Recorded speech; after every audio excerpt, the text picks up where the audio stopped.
Assalamualaikum warahmatullahi wabarakatuh. Selamat datang teman-teman. Jadi, tema pembelajaran hari ini adalah pembelajaran biologi materi kelas 11 sistem reproduksi bersama saya sendiri, Selvani Nadia Tama. Namun, sebelum itu saya ingin bertanya, apakah di sini ada yang tidak suka dengan sayur? Apa ada yang mengenal sayur katuk?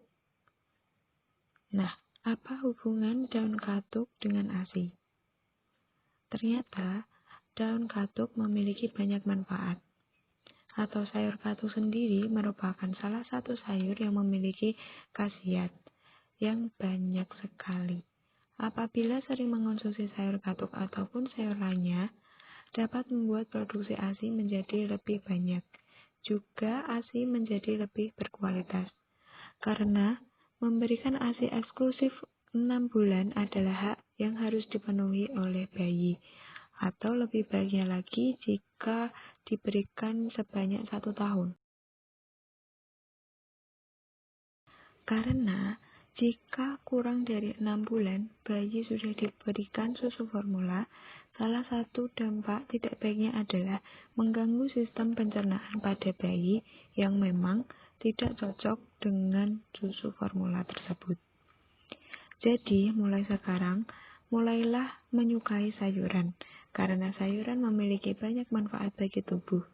Bukan hanya untuk wanita saja ya, tetapi juga untuk pria. Sayuran memiliki Jadi, tujuan pembelajaran kita kali ini yaitu yang pertama ada peserta didik mampu menjelaskan pentingnya penerapan prinsip reproduksi pada manusia dan pemberian ASI eksklusif dalam program keluarga berencana sebagai upaya meningkatkan sumber daya manusia atau SDM. Yang kedua ada peserta didik mampu menjelaskan keunikan sel-sel pada jaringan sistem reproduksi dikaitkan dengan fungsinya, perawatan dan pemeliharaan kesehatan organ reproduksi, menjelaskan teknologi sistem reproduksi saat ini, menjelaskan tujuan dan pentingnya KB, serta manfaat pemberian ASI eksklusif untuk meningkatkan sumber daya manusia. Tujuan Oke, apa itu ASI? ASI atau singkatan dari air susu ibu adalah susu yang diproduksi oleh manusia untuk konsumsi bayi dan merupakan sumber gizi utama bagi bayi yang belum dapat mencerna makanan padat. Air susu ibu diproduksi karena pengaruh hormon prolaktin dan oksitosin setelah kelahiran bayi. Air susu ibu pertama yang keluar disebut dengan kolostrum. Prolaktin sendiri sangat berpengaruh terhadap produksi ASI, sedangkan untuk hormon oksitosin berpengaruh terhadap proses pengeluaran ASI. Jadi, semakin banyak nutrisi yang masuk ke sang ibu, maka semakin banyak pula hormon prolaktinnya. Semakin banyak hormon prolaktinnya, maka semakin banyak pula produksi air susunya. Semakin sering ASI dihisap, maka akan semakin banyak produksi hormon oksitosin yang berdampak terhadap lancarnya ASI yang keluar. Hormon oksitosin ini sering disebut dengan hormon kasih sayang, karena berhubungan dengan suasana hati dan perasaan seorang ibu pada saat mereka menyusui bayinya. Di sini ada beberapa manfaat ASI bagi bayi.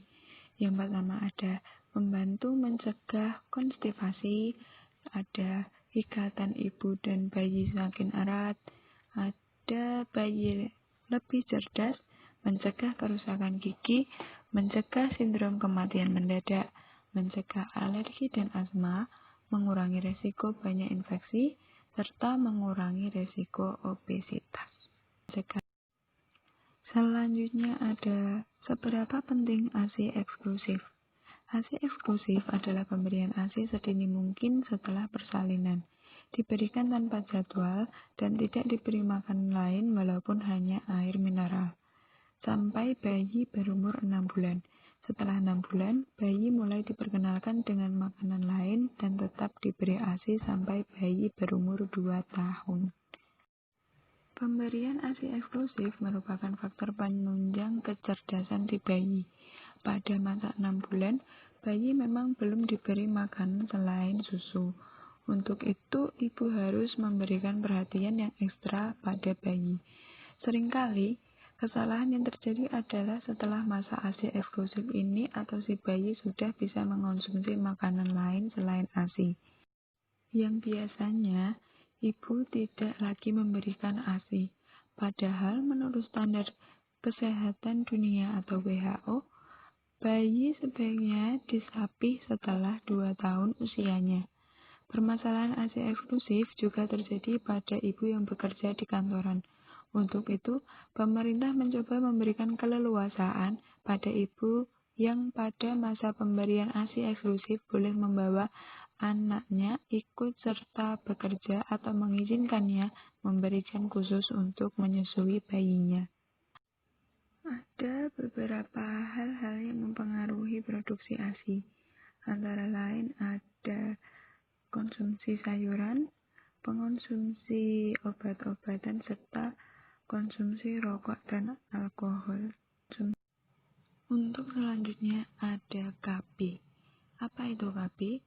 Program KB adalah bagian yang terpadu atau integral dalam program pembangunan nasional dan bertujuan untuk menciptakan kesejahteraan ekonomi, spiritual, dan sosial budaya penduduk Indonesia agar dapat dicapai keseimbangan yang baik dan kemampuan produksi nasional. Karena keluarga berencana adalah suatu program pemerintah yang dirancang untuk menyeimbangkan antara kebutuhan dan jumlah penduduk. Maka dari itu, program ini diharapkan menerima norma keluarga kecil, bahagia, dan sejahtera, yang berorientasi pada pertumbuhan yang seimbang. Ya, untuk tujuan KB sendiri yaitu ada 2. Yang pertama yaitu tujuan umum, yang kedua ada tujuan khusus. Tujuan umumnya yaitu untuk meningkatkan kesejahteraan ibu, anak, dalam rangka mewujudkan NKKBS atau normal keluarga kecil bahagia sejahtera, yang menjadi dasar terwujudnya masyarakat yang sejahtera dengan mengendalikan kelahiran sekaligus menjamin terkendalinya pertambahan penduduk. Yang kedua ada tujuan khususnya, yaitu meningkatkan jumlah penduduk untuk menggunakan alat kontrasepsi, menurunkan jumlah angka kelahiran bayi, dan meningkatkan kesehatan keluarga berencana dengan cara penjarangan kelahiran. Dan ini selanjutnya ada manfaat dari KB.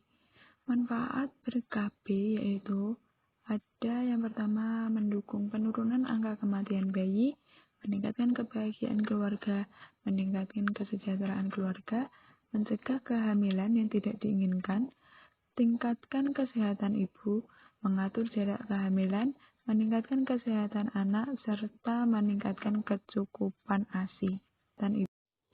Jadi, kesimpulannya yang bisa kita ambil yaitu bahwa salah satu kunci kesejahteraan adalah tersedianya sumber daya manusia yang berkualitas, dan hal ini hanya dapat dicapai melalui program pembangunan yang seimbang dan mempertimbangkan daya dukung lingkungan juga, secara konsisten, menyeluruh, dan berkesinambungan.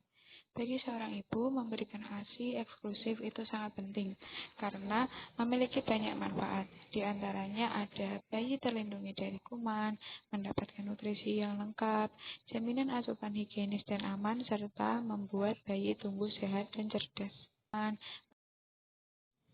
Itu yang bisa saya sampaikan. Bila ada salah kata mohon dimaafkan. Wassalamualaikum warahmatullahi wabarakatuh.